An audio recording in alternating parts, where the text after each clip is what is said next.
Тут я немного начинаю понимать о том, что на самом деле в душе никто не знает зомби-плаг, и когда я использую его упоминание в других источниках, где не находятся мне близкие игроки, то все считают этот режим за какой-то зомби-сюрвайвал для наркоманов. Поэтому я решился взяться за эту проблему и решу ее тем, что расскажу вам о том, что такое зомби-плаг и с чем его едят. Внимание, будем говорить о огненной, а не о банановой версии.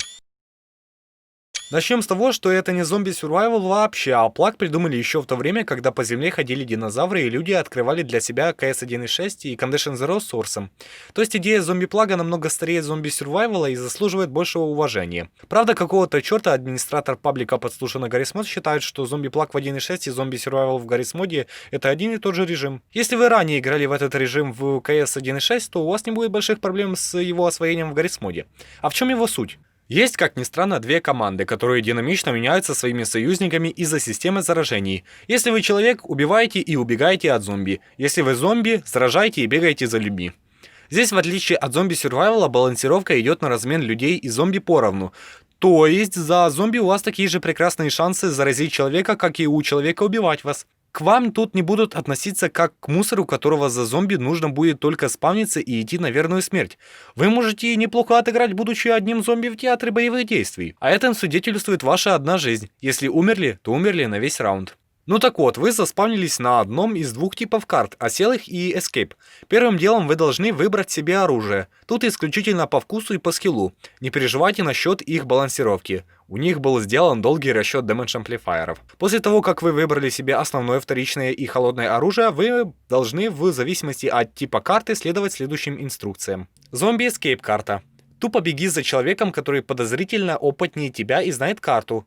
Если он дает тебе еще точные указания, то это золотой человек, которого нужно слушать до того, как он или вы не стали зомби. Желательно сразу же открыть меню на F4 и выбрать себе русский язык для удобной навигации. Затем поставить класс человека на скоростного, потому что именно такие классы исключительно должны играть на зомби-эскейп картах. На ZM, ZP, КС и D картах найдите себе шайку людей, которые уже имеют планы на выживаемость на текущей карте. Вместе вы сила, пока вас не начали заражать, поэтому лучше храните себя в сохранности. Также выберите язык в главном меню и выберите для себя оптимальные классы, о которых зайдет речь чуть позже. Сконцентрируйте ваш урон на самой ближней цели, вместе с вашими напарниками сохраняя максимальную дистанцию для создания лучших условий вашей победы. А лучше всего группой залезть в какую-то вентиляцию или же залезть на какое-то дерево и чилить там до конца игры. Окей, дальше пойдет речь об общих знаниях для всех типов карт. Вот невезуха, вас скорее всего заразили в вашей первой же игре. Это не повод расстраиваться, это повод испортить игру другим, тем, кого вы сделаете своими братьями по команде, которые также хотят поесть чужой плоти вместе с вами. Особых тактик тут нет, но вам не помешало бы использовать жирных зомби как ходячую стену, которую можно прикрыться. Далее либо вас убивают, либо вы успешно сжираете весь сервер. В любом случае это повод посидеть в менюшке F4 и посмотреть потенциальные классы. Давайте поговорим о них сейчас. Классов по дефолту есть 7 человеческих и 11 зомби, которых нужно пикать в зависимости от ситуации на карте. На выбор у вас есть из людей стандартный сбалансированный класс, о котором нечего рассказывать. Быстрый человек тот, который быстрее сбалансированного, но имеет 50 хп.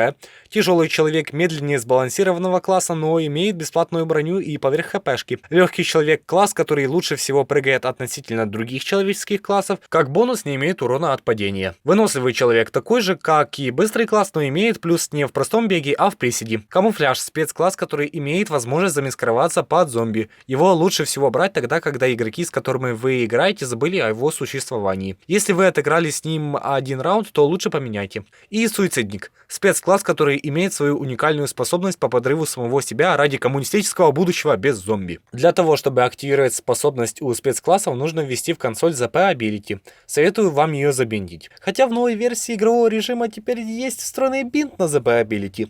По стандарту он активируется нажатием клавиши T.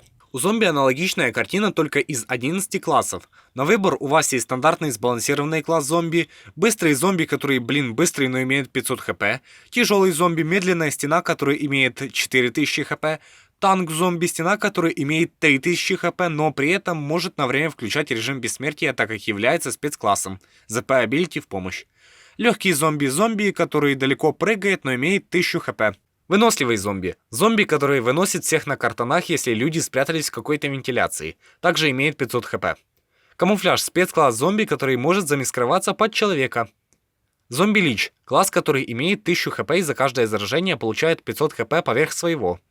Зомби-бомбер. Класс, которому дают бесплатную инфекционную гранату. Конечно же, за счет хп. Быстрейший. Спецкласс, у которого есть возможность стать Соником. В природе боятся хэвиков. Прыгун. Спецкласс, у которого есть возможность стать попрыгунчиком. В природе их не пикают.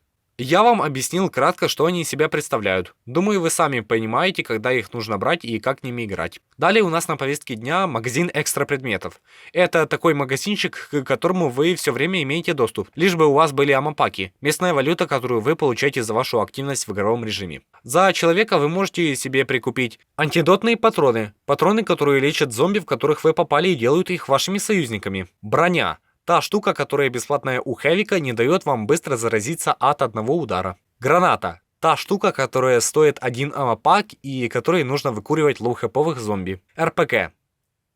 Это РПГ. Что еще можно сказать? Сламки. Важная часть вашей обороны, которая из себя представляет лазерные мины. Т-вирус. Штука, которая вас инфицирует для того, чтобы вы испортили игру своему напарнику.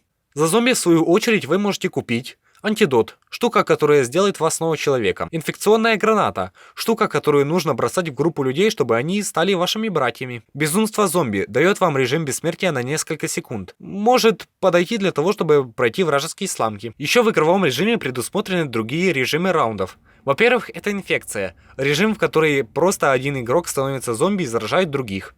Мультиинфекция. Режим аналогичный инфекции, только вместо одного игрока заражается несколько. Ройный режим. Режим, в котором команды делятся надвое и убивают, а не заражают друг друга. Режим чумы. Такой же, как и ройный, только с универсальными классами. Выживший один человек против армии зомби. Немезис — это режим одного сильного зомби против всех остальных. Вернемся еще к стратегиям.